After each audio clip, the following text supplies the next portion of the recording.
Part 1. The Unexpected Sanctuary. The rain was falling hard on the streets of New Denver.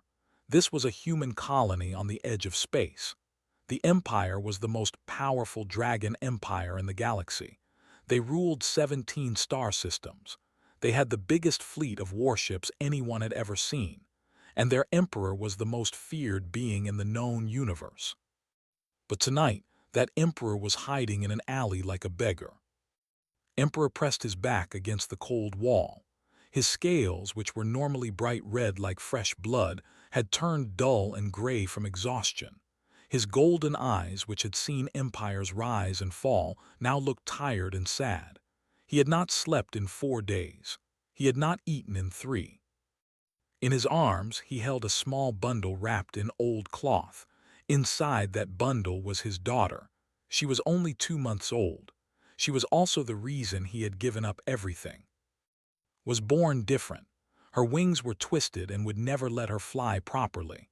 Her fire gland was broken, which meant she could barely make a spark. Among the people, Bobbies like her were considered cursed. The law said that defective children must be thrown into the cold emptiness of space. This was their tradition for thousands of years. His advisors had demanded he follow this law. His own mate had left him because she was ashamed of their daughter. The entire Council of Flames had told him that keeping alive would bring dishonor to the throne. But when looked at his tiny daughter with her big golden eyes and her soft chirps, he could not do it. He could not kill his own child. So he ran. The most powerful dragon in the galaxy ran away from his own empire to save one small life. He had been searching for weeks now. He had visited 12 different planets. Every species he met had the same reaction. Some were disgusted by his deformities. Others were simply afraid of helping someone the Empire was hunting. No one would take them in. Now his strength was gone. His legs shook. His vision blurred. He stumbled out of the alley and saw a small building with warm light coming from its windows. A sign above the door said "Place" in simple letters. It was a diner, the kind of place where working people came to eat cheap food. Did not mean to go inside, but his legs gave out and he fell against the door. It swung open and he crashed onto the floor. A small bell rang above him. "Oh my goodness," a voice called out. It was soft and warm like sunlight after a long winter. Hands grabbed his arms and helped him up. They were small hands, human hands, but they were surprisingly strong. They guided him to a booth and helped him sit down. "It's okay," the voice said. "You're okay now, just breathe. Let me get you some water." Looked up and saw a human woman. She had brown hair pulled back in a messy ponytail. Her eyes were hazel, a mix of brown and green. She wore a simple apron and her name tag said. She looked tired, like someone who worked long hours, but her smile was genuine. Then her eyes moved to the bundle in his arms. "Is that a baby?" she asked. "Is your baby all right?" Before could stop her, she reached out and pulled back the cloth. He tensed, waiting for what always came next. The gasp of horror, the look of disgust, the demand that he leave immediately. But did something no one else had done. She smiled. "Well, hello there, little one," she said softly. Her voice was full of warmth. She reached out and gently stroked his misshapen snout. "Aren't you just the sweetest thing I've ever seen?" Could not believe what he was seeing. Who had not responded to any touch since her birth, chirped softly. Then she did something she had never done before. She nuzzled her tiny head into his palm. "She likes you," whispered. His voice was rough from days without speaking. "Of course she does," said, still smiling at. "Bobbies know when someone means them well." She looked up at. "She's beautiful. What's her name?" Beautiful? No one had ever called beautiful. Not even himself had used that word. He had loved her, protected her, but he had always thought of her as damaged. Yet this human woman, this stranger, looked at his daughter and saw beauty. He managed to say, "Her name is." Repeated, testing the name on her tongue. "That's a lovely name for a lovely girl." She straightened up. Now you both look like you haven't had a proper meal in days. Sit tight. I'm going to fix that." She walked toward the kitchen, still cradling in one arm as if it were the most natural thing in the world. Watched her go, and something strange happened. His eyes grew wet. Tears, actual tears, rolled down his cheeks. He had not cried in 300 years, not when his father died, not when he conquered his first planet, not when his mate abandoned him. But now, in this tiny diner on a backwater human colony, he wept like a child. Returned a few minutes later with a plate of food. It was simple stuff, meat, bread, and vegetables. But too, it looked like a feast. She also brought a small bottle of warm milk with a special tip for feeding Bobbies. "I had to guess what little ones like her eat," said, sitting across from him. "But milk is usually safe. Let me know if she needs something different." Took the bottle and held it to his mouth. She drank eagerly, her tiny tail wagging behind her. He had struggled to feed her for weeks. The royal physicians had said she might never eat properly because of her defects. But here she was, drinking happily, her golden eyes half closed with contentment. "Thank you," said. The words felt strange in his mouth. Emperors did not thank people. People thanked emperors. But right now, he was not an emperor. He was just a father who had almost lost hope. "Don't mention it," said. "Everyone deserves a hot meal and a safe place to rest, especially little ones." She tilted her head, studying him. "You've been through something hard, haven't you? You don't have to tell me what, but I want you to know that you're safe here, both of you." Looked around the diner. It was small and simple. The furniture was old. The floor had cracks. There was nothing impressive about it at all. But in that moment, it felt more like home than his golden palace ever had. "Why?" he asked. "Why are you helping us? You do not know us. You do not know what we are." Shrugged. "Does it matter? You needed help. I could give it. That's reason enough." She reached over and gently touched his head. "Besides, anyone who carries their baby through a storm like that must love them very much. That tells me all I need to know about you." Outside, the rain continued to fall, but inside's place felt something he had not felt in a very long time. He felt hope. Part 2: The Weight of Kindness. 3 weeks had passed since that rainy night, and was still its place. He had meant to leave after one night. He had planned to rest, regain his strength, and continue his search for a permanent home. But something kept him there. Maybe it was the way he smiled at every morning. Maybe it was the warm food and the safe bed. Or maybe it was simply that he had nowhere else to go. Had offered him a job. It was not a noble job. He washed dishes, mopped floors, carried supplies, and cleaned tables. For someone who had commanded millions of soldiers, it should have felt like an insult. But it did not. There was something honest about the work, something real. The best part was that never asked questions.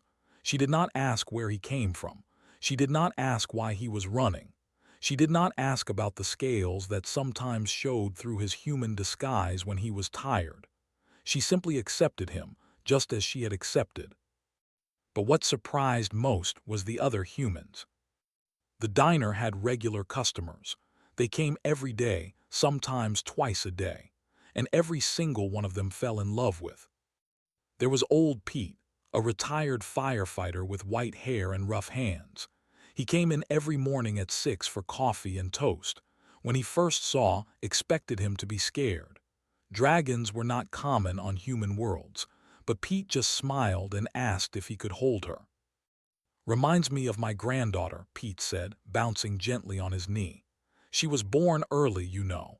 Doctors said she might not make it, but she did. Strongest kid I ever knew." A week later, Pete brought a gift. It was a small wooden toy carved by hand, a tiny dragon with wings spread wide. "Made it myself," he said, looking almost shy. "Thought the little one might like it." Loved it. She carried that toy everywhere. Then there was Lisa, a young mother with twin boys. She started bringing baby supplies, blankets, clothes, special soft foods. "I remember how hard it was when my boys were small," she explained. "Everyone needs help sometimes." Danny, the teenage cook, made it his personal mission to find foods that could eat easily. Her mouth was shaped differently because of her defects, which made eating hard. But Danny experimented every day until he found the perfect soft mixture that she could swallow without struggling. Even the children of the neighborhood loved. They would press their faces against the diner window just to see her. Sometimes let them come inside, and they would sit in a circle around, watching her with wonder as she chirped and played with her wooden toy.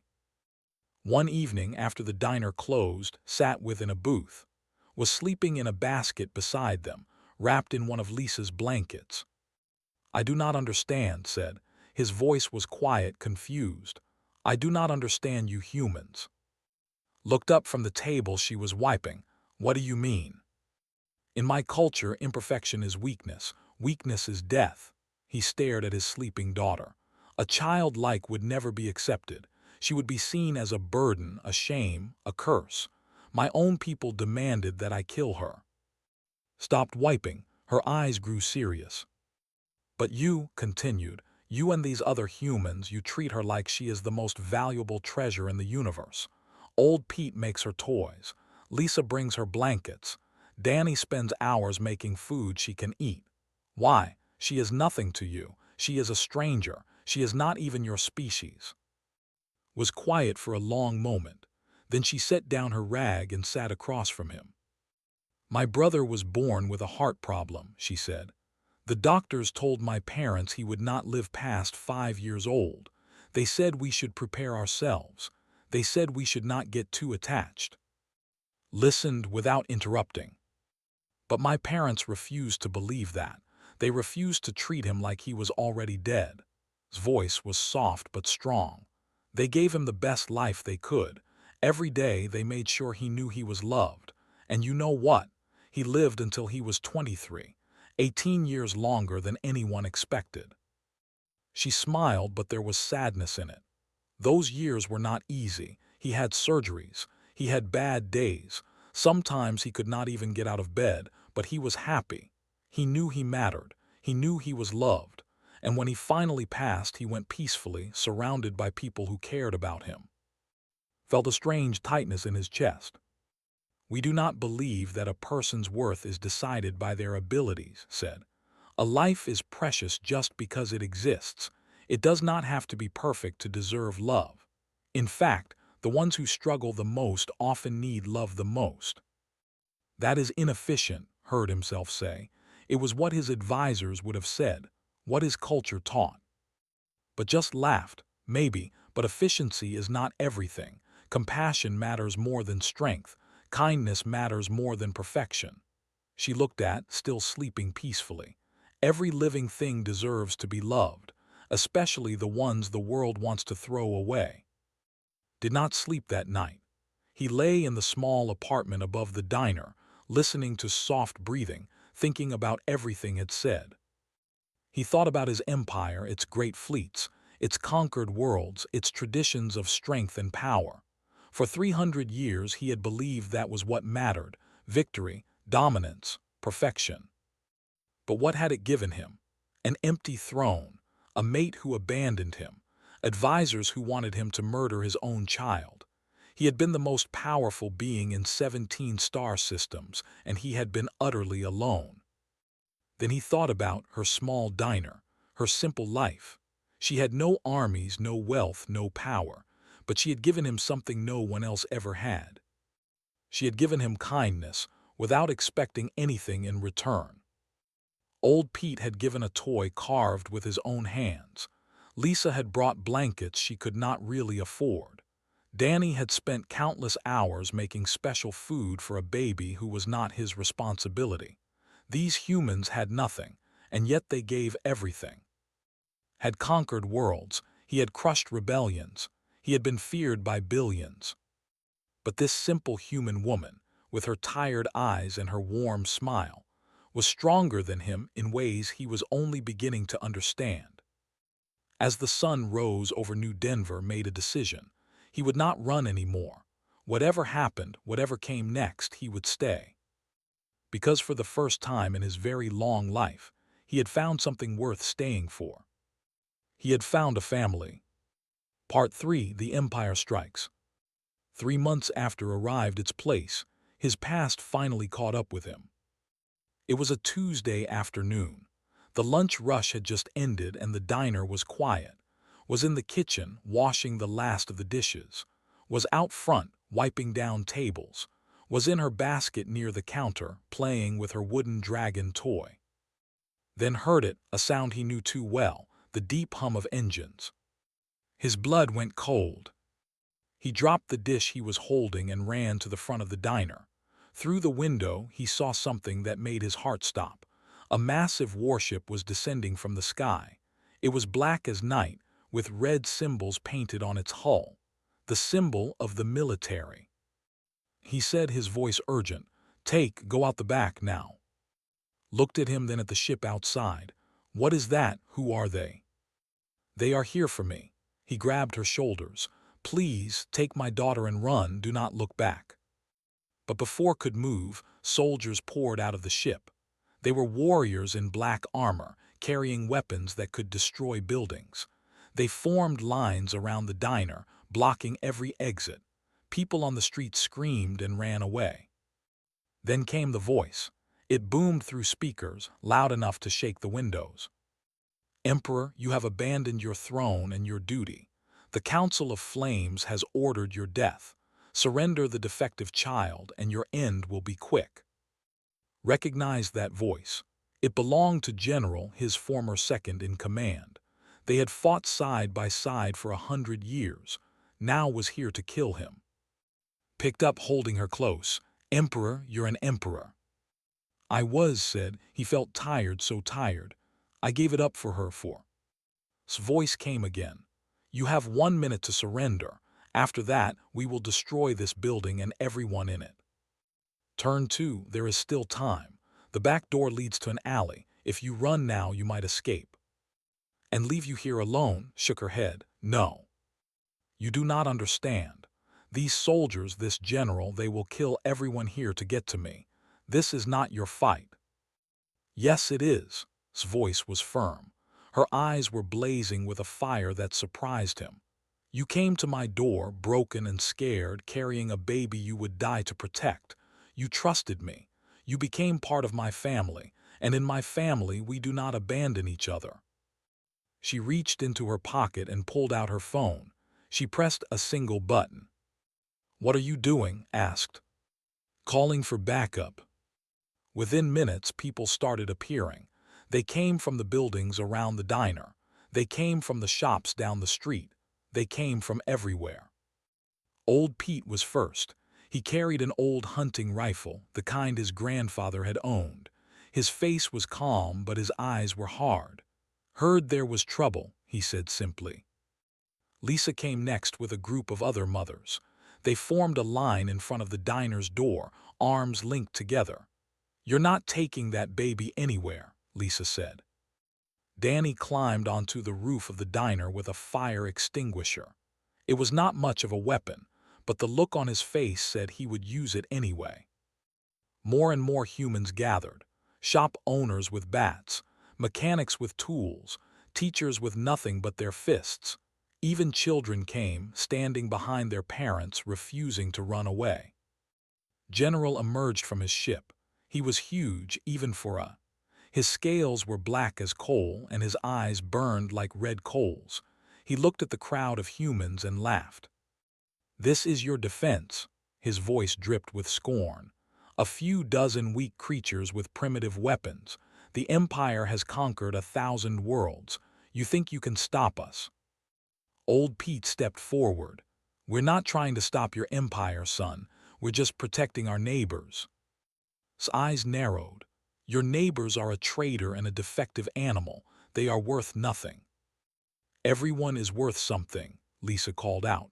"That's something your kind will never understand." Raised his hand, ready to give the order to attack. Prepared to fight, knowing he would die but determined to give time to escape. Then a new sound filled the air. More engines, but these were different. These were human engines. Everyone looked up. A fleet of human military ships was descending through the clouds. They were smaller than the warship, but there were many of them.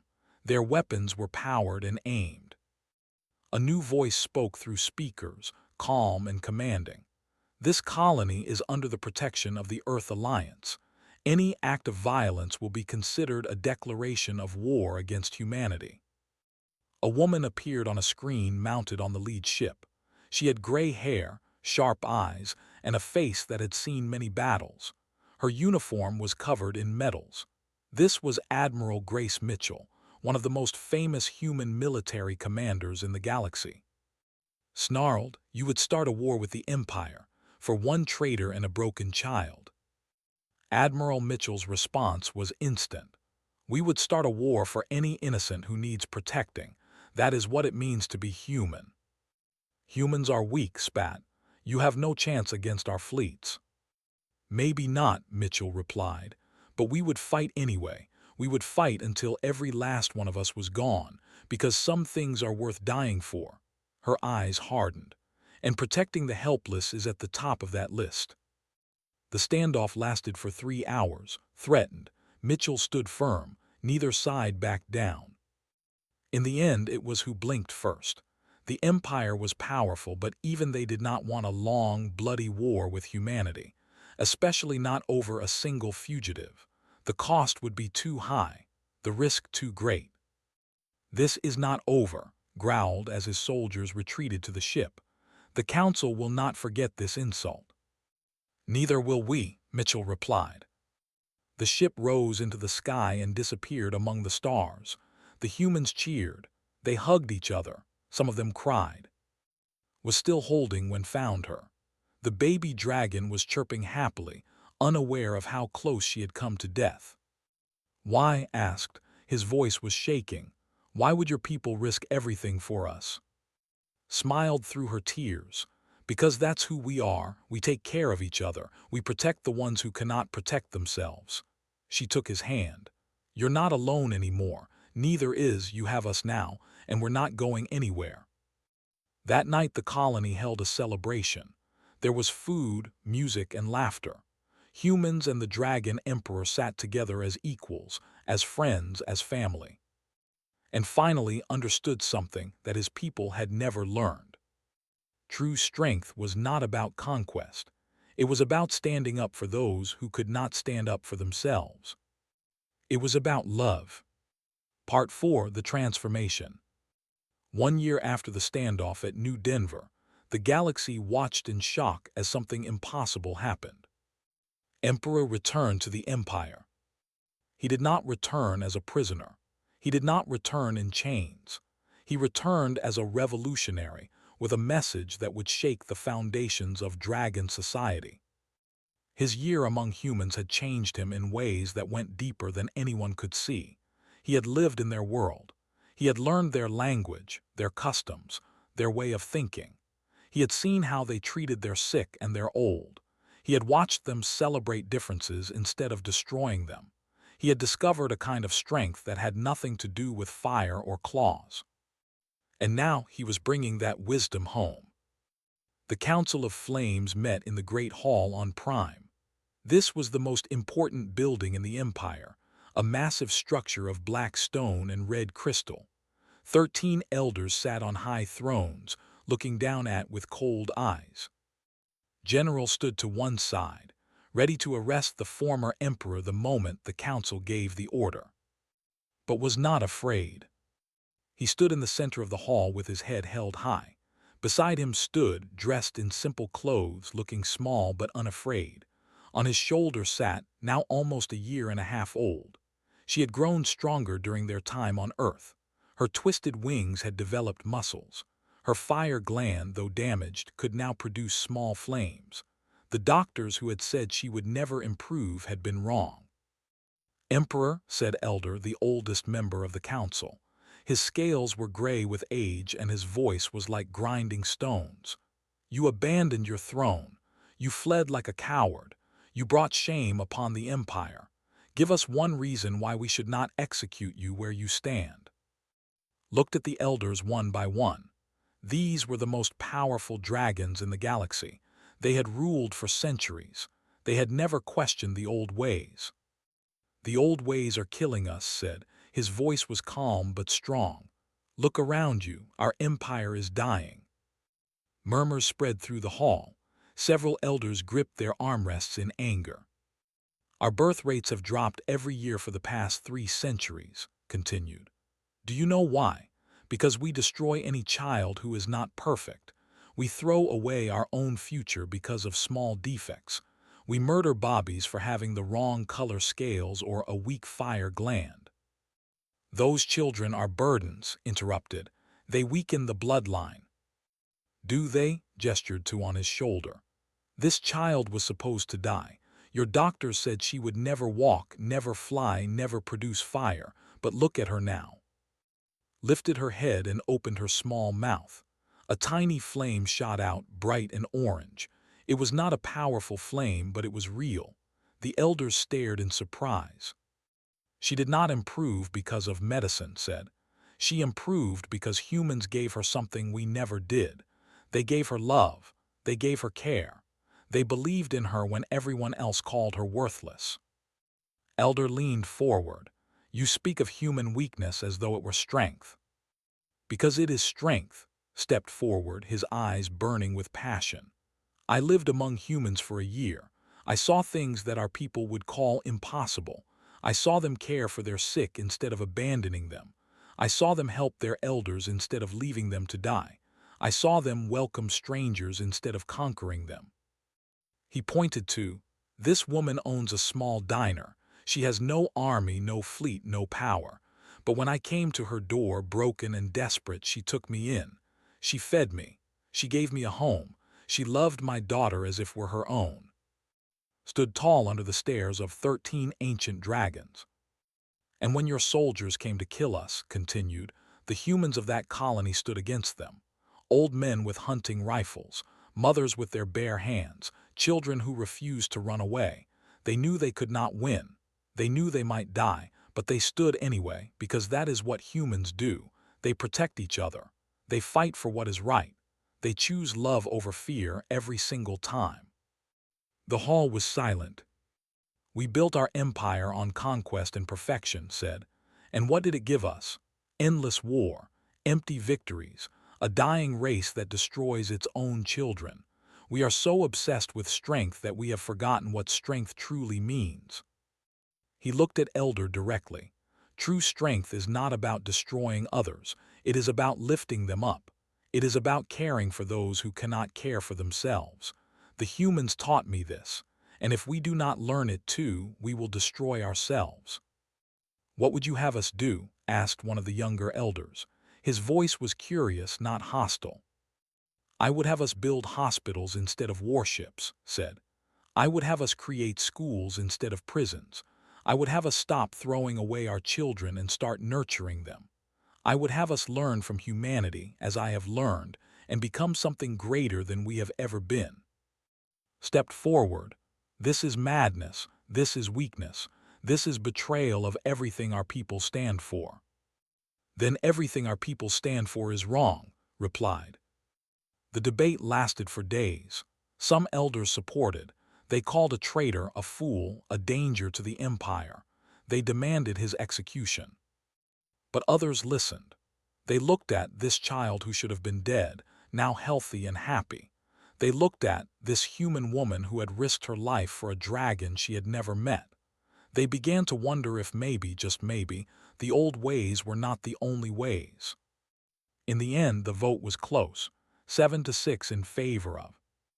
Was arrested for attempting a coup when he tried to kill after the vote. He was the last defender of the old traditions, and his fall marked the end of an era. The changes did not happen overnight. There were protests, revolts, and resistance. Many dragons clung to the old brutal ways. Many refused to accept that mercy could be strength. But slowly, things began to shift. Hospitals were built. Schools were opened. The law requiring the death of imperfect children was abolished. For the first time in history, disabled dragons were given care instead of death. Stood on the balcony of the imperial palace, watching ships carry supplies to the new medical centers. Stood beside him, holding his hand. "Do you think it will work?" she asked. Looked at her, this simple human woman who had changed his life. "I think it already is," he said. And across the empire, for the first time in thousands of years, dragon children who would have been killed were instead being held, loved, and given a chance to live. All because one human waitress had looked at a broken baby and seen something beautiful. Part 5: A New Dawn. 10 years had passed since that rainy night, when a broken emperor stumbled into a small diner. The galaxy had changed in ways no one could have predicted. The empire, once feared by all, had become something different, something better. And at the heart of this transformation was a simple truth that had spread from one small act of kindness. The imperial palace on Prime was no longer a fortress of fear. Its walls, once dark and cold, had been painted with bright colors. Gardens grew where weapons factories once stood. Children played in courtyards that had once seen only soldiers. Emperor stood at the window of his throne room, watching a group of young dragons flying in the distance. Some of them flew perfectly. Others struggled with damaged wings or weak bodies, but they flew together, helping each other, catching those who fell. "They're getting better every day," said a voice behind him. Turned to see walking toward him. She was older now, with streaks of gray in her brown hair, but her eyes were still the same, still warm, still kind, still full of the fire that had captured his heart all those years ago. She was no longer the waitress. She was Empress, the first human to ever hold such a title in the Empire. Some had protested when announced their marriage. A human empress, it was unheard of, but had been firm. This woman had saved him. She had saved his daughter. She had saved his entire civilization. She had earned her place. "Called this morning," said, joining him at the window. "She said the new hospital on 7 is almost complete." Smiled, was no longer a baby. She was a young adult dragon, strong and confident despite her twisted wings and limited fire. Her disabilities had not held her back. Instead, they had made her the perfect ambassador between dragons and humans. Who better to speak about acceptance than someone who had been rejected? Who better to teach compassion than someone who had received it when she needed it most? Traveled across the galaxy, visiting both dragon worlds and human colonies. She told her story everywhere she went. The story of an emperor who chose love over tradition. The story of a waitress who saw beauty in what others called broken. The story of two species learning that their differences made them stronger, not weaker. "The Earth Alliance sent a message too," continued. "Admiral Mitchell is retiring. She wants to know if we'll come to the ceremony." "Of course we will," said. Mitchell had become a close friend over the years. She had protected them when they had no one else. She had stood against an empire for the sake of one baby. That was not something you forgot. The door opened and a servant entered. "Your Majesties, the delegation from the Federation has arrived." Nodded. They were a new species, recently discovered by human explorers. They were nervous about making contact with the wider galaxy. They had heard stories about the Empire, the conquerors who destroyed everything in their path. But that empire no longer existed. In its place was something new. A federation built on cooperation instead of conquest. A society that valued all its members, not just the strong and perfect. The ambassador was a small creature with blue skin and large eyes. She trembled as she entered the throne room, clearly expecting aggression.